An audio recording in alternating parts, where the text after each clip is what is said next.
उनका पेशा था, उनके पूर्वजों से ही चला आ रहा था, वो सब चोरी करते थे।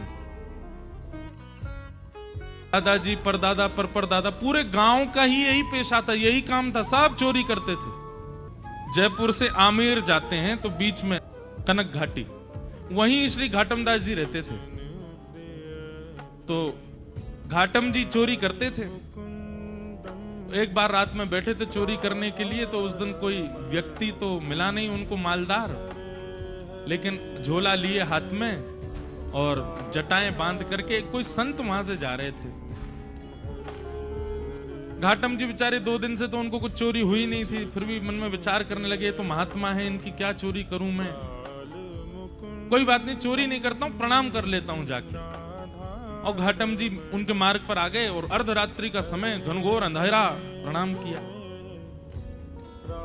महात्मा रुक गए, बोले अरे खुश रहो वत्स, क्या नाम है, नाम आदि पूछा, कहां रहते हो, स्थान बताया, क्या करते हो।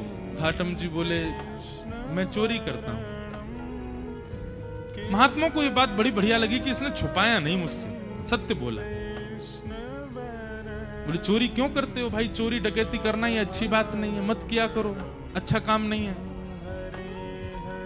बोले महाराज काम तो अच्छा नहीं है मैं जानता हूं, पर ये तो मेरे परिवार का पेशा है, मेरे पूर्वजों से चली आ रही है चोरी, हमारा परिवार इसी में ही निपुण है। मेरा बेटा है अभी 5 साल का, उसको भी तैयारी करा रहा हूं मैं, उसको भी सिखा रहा हूं कैसे जाना चाहिए, क्या क्या आयुध संग लेके जाने चाहिए, किस प्रकार लोगों को देख करके समझ जाना चाहिए मालदार है कि नहीं है। महात्मा को चिंता हो गई। बोले अगर मैं इसको कुछ सिखा करके नहीं गया और इसका जीवन परिवर्तित करके नहीं गया, तो इस मार्ग से निकलना मेरा दुष्कर हो जाएगा। ठाकुर जी ने मुझे इस मार्ग से भेजा है, इसका मतलब ठाकुर जी चाहते हैं कि इसको मैं कुछ बताऊं। महात्मा जी ने उसको बैठाया, बोले सुनो ये घाटम, तुम चोरी मत किया करो, तुम छोड़ दो चोरी। बोले महाराज जिसके रग रग में, जिसके रक्त में चोरी हो, वो कैसे छोड़ सकता। अरे हम तो ऐसे हैं, परिवार में भी हम लोग रोटी भी पानी हो तो हम चोरी करके ही पाते हैं, हम रसोई में मांगते नहीं रोटी दे दो, हम वहां भी चुपके से ही जाते हैं। इतना ज्यादा हम लोगों में चोरपन घुस चुका है कि अब ये निकल नहीं सकता।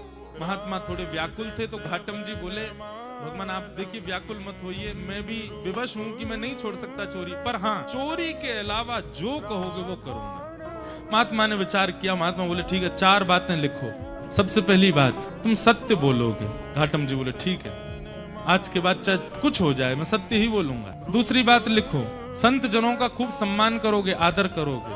बोले जी महाराज। तीसरी बात लिखो, जो भी लाओगे घर में, चाहे चोरी करके लाओ, चाहे प्रेम से लाओ, कमा के लाओ, सबसे पहले ठाकुर जी को निवेदित करोगे, उसके बाद स्वीकार करोगे।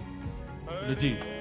और चौथी और अंतिम बात, कहीं मंदिर दिख जाए, मठ दिख जाए, आश्रम दिख जाए, संत दिख जाए, 100 काम छोड़ के चोरी करके भाग रहे हो, सिपाही पीछे पड़े तो भी रुकोगे, प्रणाम करोगे, फिर जाओगे। घाटम बोला जो आ गया। अब ये 4 बात मेरे लिए अध्यादेश हैं, आदेश नहीं है, अध्यादेश है। चाहे दुनिया इधर उधर हो जाए, मैं इन 4 बातों को कभी नहीं छोड़ूंगा। संत बोले ठीक है। तो घाटम जी ने अपने गुरु की आज्ञा मान ली, बोले 4 बातें मुझे करनी। एक बार कुछ संतों की टोली जा रही थी, घाटम जी ने देख लिया, दौड़ करके गए, चरणों में निवेदन किया मेरे घर आ जाइए, प्रसाद पा लीजिए। संत बोले ठीक है, अब घर पहुंच गए। अब लेकिन घाटम जी के घर पे व्यवस्था कुछ नहीं थी भोजन की। पत्नी से कहा 5 मूर्ति आई हैं, भोजन बनाओ। बोले 5, हम 2 के लिए तो भोजन नहीं है, 5 को कैसे पवाऊं मैं। घाटम जी बोले गुरु आज्ञा निरर्थक हो जाएगी, मुझे कैसे भी इनको 5 को प्रसाद तो पवाना है। घाटम जी ने देखा कि पड़ोस में एक कोई व्यक्ति रहता, उसके पास में उसके गेहूं अनाज आदि का भंडार है, थोड़ा चोरी करके ले आता हूं, उससे बना के इनको पवा देंगे, गुरु आज्ञा पूरी हो जाएगी। गुरु जी ने यही तो कहा है कि संतों की सेवा करो, अब कैसे भी करो, चोरी करके करो चाहे कुछ करो। दौड़ करके गए, वहां से कुछ अनाज आदि ले आए, घर पर ला करके प्रसाद बनवा करके पवा दिया। घाटम जी की चिंता हो गई कि आज सवेरे बारिश हुई थी और मैं चोरी करके लाया हूं, तो निश्चित मेरे पैरों के चिन्ह बन गए होंगे, और उसको यदि पता चल गया कि मैंने चोरी किया, वो घर आ जाएगा, मुझे पकड़ करके ले जाएगा, आदि आदि मन में ये विचार करने लगे। लेकिन मैंने तो गुरु आज्ञा के वश होकर के किया ना। इतने में ही वर्षा हो गई, आंधी तूफान आया और सब उनके चरण चिन्ह आदि मिट गए। तो उनको ये अटूट विश्वास हो गया कि मैंने गुरु आज्ञा मान करके पूर्ण किया, तो ठाकुर जी मेरी सहायता कर रहे हैं, मेरे रक्षक बने हुए। घाटम जी का जीवन ऐसे चलने लगा। गुरु पूर्णिमा का समय था। घाटम जी ने मन में विचार किया, मेरे गुरु ने मुझको सब कुछ प्रदान किया, इस बार गुरु दक्षिणा के रूप में ऐसी कोई वस्तु या इतना धन कुछ दूं गुरुदेव के यहाँ कि वर्षों तक भी अगर मेरे यहाँ से सेवा ना जाए तो गुरुजी को दिक्कत ना हो, मेरी तरफ से ऐसा रहे कि हाँ परिपूर्ण हो गई सेवा। उसके लिए एक बड़ी चोरी कर लेता हूँ, उसके बाद फिर मैं धीरे धीरे छोड़ ही दूंगा। एक बड़ी चोरी करता हूँ, उससे जो धन आएगा गुरुदेव को दे दूंगा। और घाटम जी ने विचार किया क्या चोरा हूं। तब उन्होंने विचार किया, बोले कि यहाँ आमेर का जो राजा है इसके घोड़े बड़े कीमती हैं और उनमें भी एक काला अश्व है, काला घोड़ा है, वो सबसे ज्यादा कीमती है, ऐसा पूरे भारत में नहीं है। यदि उसको मैंने चोरी कर लिया और उससे जो धन आएगा वो यदि मैंने गुरुदेव को दिया तो आजीवन मुझे जितना देना चाहिए उतना एक बार में ही दे दूंगा मैं गुरुदेव।